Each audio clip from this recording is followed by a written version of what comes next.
Boche Gold and Diamonds. Buy now, pay later. Ongallur മഞ്ഞളുങ്ങലിൽ പാലം നിർമ്മാണം അന്തിമഘട്ടത്തിൽ. ഇരുഭാഗങ്ങളിലും interlock കട്ടവിരിക്കൽ ആരംഭിച്ചു. പാലം നിർമ്മാണത്തിന്റെ ഭാഗമായി പ്രദേശത്ത് മാസങ്ങളോളമായി ഗതാഗത നിയന്ത്രണവും പലപ്പോഴും ഗതാഗത നിരോധനവും ഏർപ്പെടുത്തിയത് യാത്രക്കാർക്ക് വലിയ പ്രയാസം സൃഷ്ടിച്ചിരുന്നു.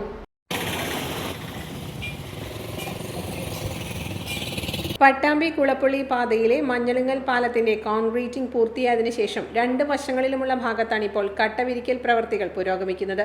ഒരു ഭാഗത്തെ കട്ടവിരിക്കൽ പൂർത്തിയായിട്ടുണ്ട്. ഇനി വശങ്ങളിലെ കോൺക്രീറ്റിംഗ് പൂർത്തിയാക്കാനുണ്ട്. ഓങ്ങല്ലൂർ ഭാഗത്തെ കട്ടവിരിക്കലാണ് ഇപ്പോൾ നടക്കുന്നത്. പാലം പുതുക്കി പണിയാനായി പൊളിച്ചു നീക്കിയപ്പോൾ വാഹനങ്ങളുടെ സുഗമമായ സഞ്ചാരത്തിനായി പാലത്തിനോട് ചേർന്ന് താൽക്കാലിക പാത നിർമ്മിച്ചത് മഴ പെയ്തതോടെ ഇടിഞ്ഞു വീഴാൻ തുടങ്ങിയത് വൻ പ്രതിഷേധത്തിനും ഇടയാക്കിയിരുന്നു.